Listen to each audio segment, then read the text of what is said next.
Le débat de Smart Impact avec Chuck de Liedekerk. Bonjour, bienvenue. Bonjour Thomas. Heureux de vous accueillir. Vous êtes le fondateur de Soil Capital et Sébastien Roumégouz, bonjour, le fondateur de Biosphère.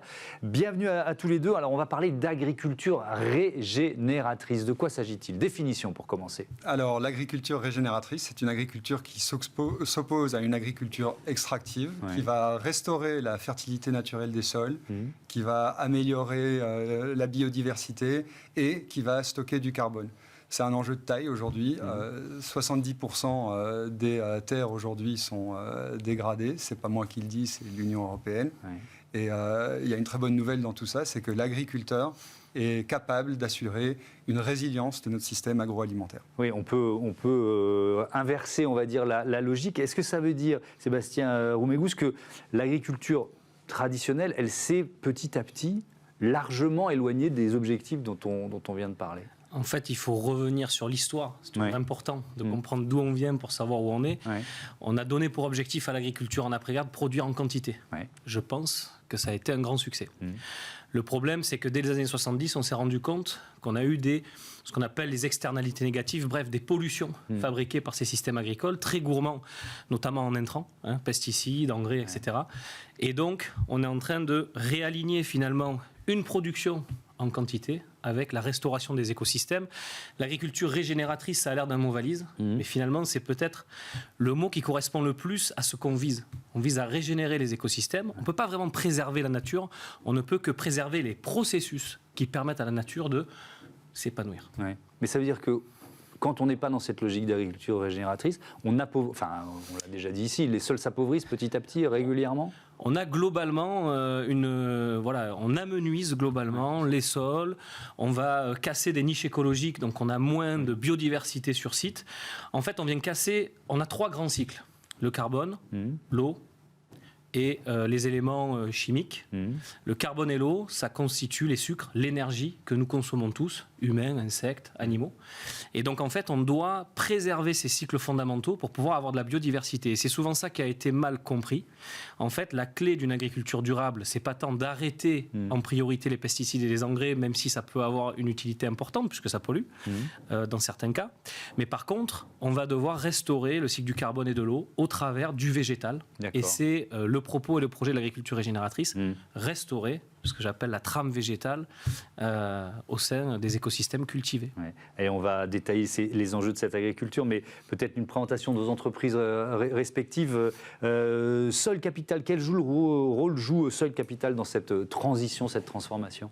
Alors, Soil Capital va accompagner les agriculteurs dans l'adoption de pratiques régénératives en mesurant, en certifiant et en allant leur chercher une rémunération pour l'amélioration de leurs pratiques, qu'on va notamment mesurer grâce à l'amélioration de l'empreinte gaz à effet de serre. Il ne faut pas oublier que non seulement des agriculteurs peuvent réduire leurs émissions, mais en améliorant les cycles dont parle Sébastien, stocker davantage de carbone dans les sols.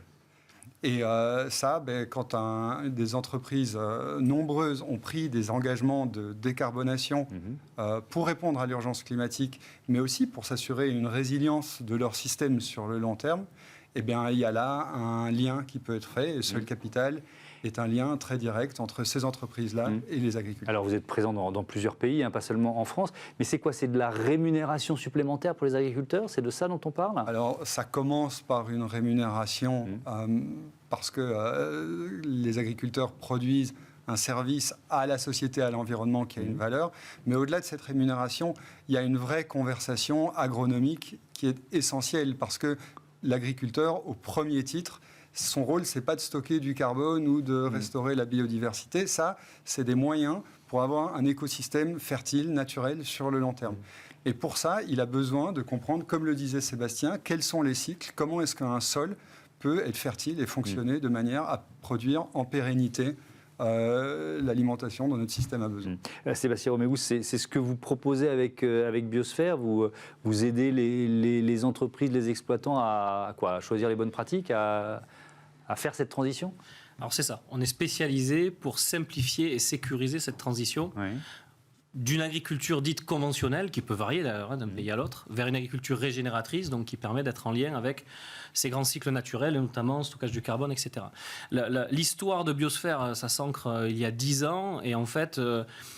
quand on s'aperçoit que l'agriculture, c'est 50% de l'occupation des surfaces des écosystèmes terrestres, si on veut régénérer et entretenir les écosystèmes terrestres, on ne peut pas se passer de l'agriculture. Donc cet alignement entre les besoins finalement d'un écosystème et nos besoins à nous, c'est-à-dire produire de l'alimentation, est indispensable. Donc ça demande une ingénierie à la fois technique, quelles sont les nouvelles méthodes qui permettent de s'aligner avec le cycle du carbone, de l'eau, etc. Et comment ça peut être acceptable pour l'agriculteur d'un point de vue économique et conditions de travail. Et donc, c'est notre expertise. Et on travaille majoritairement pour des grands groupes qui nous mandatent auprès de leurs fournisseurs dans une vingtaine de pays. On doit couvrir une centaine de milliers d'hectares aujourd'hui pour déployer ces pratiques. Voilà. Et donc, il y a la question du financement évidemment de cette transition, et c'est là que sur le capital intervient. Notamment, j'ai bien compris qu'il n'y avait pas que ça. Alors, c'est quoi ? Les talons, c'est le carbone, et c'est un système de crédit carbone. Je veux bien comprendre comment ça marche, en fait, ce que vous proposez. Alors, attention avec le terme crédit carbone. Je pense qu'aujourd'hui, on est bien au courant des dérives du système, et je pense que ça fait beaucoup de mal à cette transition. Ici, il s'agit d'une certification d'une transition vers un système régénératif qu'on peut mesurer par le carbone. Mais il ne s'agit pas de créer un instrument financier sur lequel on va spéculer. Ce n'est pas des droits à polluer. D'accord, on est tous en train de regarder la série de Canal, et donc, donc effectivement, ça nous fait, on s'arrache les cheveux, quoi. Alors, donc ça marche comment, en fait, ce que vous proposez ? Alors d'abord, nous, on va aller chercher chez l'agriculteur toutes les données liées à leur sol et à leurs pratiques agricoles. Ces données peuvent être auditées, et le sont d'ailleurs. Et on va intégrer ces données avec des analyses de sol et avec de la télédétection dans un modèle qui va permettre de suivre l'évolution des taux de carbone, de matière organique dans les sols, et la réduction des émissions de gaz à effet de serre. Et donc, quand cette mesure a été faite, ensuite, comment on passe à la phase de rémunération de l'agriculteur ? Eh bien, on va constater, à partir d'une référence de l'agriculteur, que l'agriculteur peut s'améliorer. Et pour toute tonne de CO2 qui va être améliorée par rapport à cette référence, eh bien, c'est une tonne évitée dans la filière agroalimentaire. D'accord. Et quand on peut prendre l'exemple d'un de nos clients, Cargill ou Royal Canin, pour un exemple plus proche de chez nous, eh bien, on a les émissions de Royal Canin vont comprendre les émissions de toute la chaîne d'approvisionnement, et sont en général 70 à 85% des émissions du secteur agroalimentaire se passent au champ. C'est l'agriculture. Donc, c'est très important que pour ces entreprises-là, si elles veulent tenir leurs engagements de décarbonation et s'assurer une résilience du système sur le long terme, de rémunérer les agriculteurs dans notre programme. D'accord. Alors, puisqu'on parle de rémunération et de prix, on voit, Sébastien Romégous, que le secteur du bio, il souffre. Alors, là, c'est l'agriculture régénératrice, c'est pas exactement la même chose, mais quand même, ça se rejoint. Ça fait des mois que ce secteur souffre. Est-ce que ça incite l'industrie agroalimentaire, on a bien compris que c'est ce dont on parle ici, à décélérer? Alors, je ne sais pas si c'est une question de décélération. Je pense qu'on a des enjeux environnementaux. En tout cas, la plupart des pays de l'OCDE aujourd'hui ont structurellement changé leur réglementation et commencent à aller vers des réglementations dites environnementales. Ça a touché le climat et le carbone. C'est en train de toucher la biodiversité, l'eau. Et donc, les grandes entreprises multinationales, notamment du CAC 40, qui nous mandatent, en fait, aujourd'hui, c'est parmi ceux qui nous mandatent le plus, doivent avoir des engagements et les tenir. Et donc, la rémunération pour les agriculteurs se fait via des systèmes comme Sol Capital et Porteur, et sont très intéressants, et également des prix premium à l'hectare ou à la tonne, parce qu'ils suivent ces principes de l'agriculture régénératrice. On est décorrélé finalement du marché, on n'est pas dans une décélération, on est dans un changement de modèle à l'échelle des filières. J'entends bien, et heureusement d'ailleurs, mais on ne peut pas se décorréler totalement du marché. Moi j'espère que la baisse de consommation du bio, elle est temporaire, mais imaginons qu'elle dure.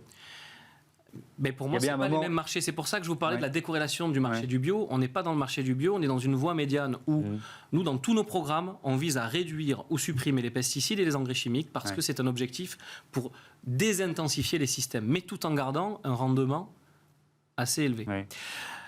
Par contre, on change les règles du jeu des techniques de production pour l'agriculteur. Donc l'agriculteur doit faire un effort dans ce changement de système et temporairement ou durablement, on ne sait pas encore, les entreprises agroalimentaires donnent ce qu'on appelle un prix premium, un incentive en anglais, pour que les agriculteurs se sentent motivés à changer de pratique malgré les frottements qu'il y a dans toute transition. C'est peut-être demain des conditions d'accès marché à l'agriculture régénératrice. C'est pour ça que je dis que c'est un peu décorrélé. Je suis d'accord. On a une mutation. Et par contre, est-ce que la bio est corrélée à tout ça? Je ne sais pas. La bio est en décroissance parce que l'inflation fait que c'est devenu bien trop cher pour beaucoup de ménages qui le consommaient auparavant. Donc on est dans une conjoncture un peu différente. L'agriculture régénératrice, c'est un outil pour les grandes entreprises agroalimentaires pour répondre à leurs enjeux environnementaux et leurs engagements. Mais Chuck de Liedekerk, il y a quand même... Il peut y avoir un lien, c'est-à-dire vous, parmi vos clients, il doit y avoir des entreprises qui Est-ce qu'il y a des entreprises, je ne sais pas, qui rémunèrent donc mieux des producteurs, qui ont fait ce chemin d'agriculture régénératrice, mais qui donc ensuite répercutent ça sur le produit qu'elles vendent aux consommateurs, avec une petite hausse par exemple? Alors aujourd'hui, ce n'est pas ce qu'on observe, mais je pense que tôt ou tard, si le marché doit intégrer le prix d'une transition dans la filière, d'une manière ou d'une autre, quelqu'un va le payer. Et d'une manière ou d'une autre, ça va être soit le contribuable, soit le consommateur, ça veut dire vous, nous, tout le monde. Maintenant, ce qui est clair, le contrat avec le bio, par exemple, c'est qu'ici, il s'agit de la survie même de notre modèle agroalimentaire. C'est très important ça, parce que on a quelques années maintenant dans des conditions de stress climatique de plus en plus importants, où on a vu la sécheresse être responsable de la décroissance de rendement qui, pour des gros industriels qui sont les clients de Biosphère et les nôtres aussi, les inquiète sérieusement. Il y a une génération d'agriculteurs aujourd'hui qu'il faut accompagner, qu'il faut soutenir. Et ça, c'est nos initiatives. Merci beaucoup à tous les deux d'être venus nous présenter effectivement cette agriculture régénératrice. On passe à notre rubrique Start-up tout de suite. C'est parti.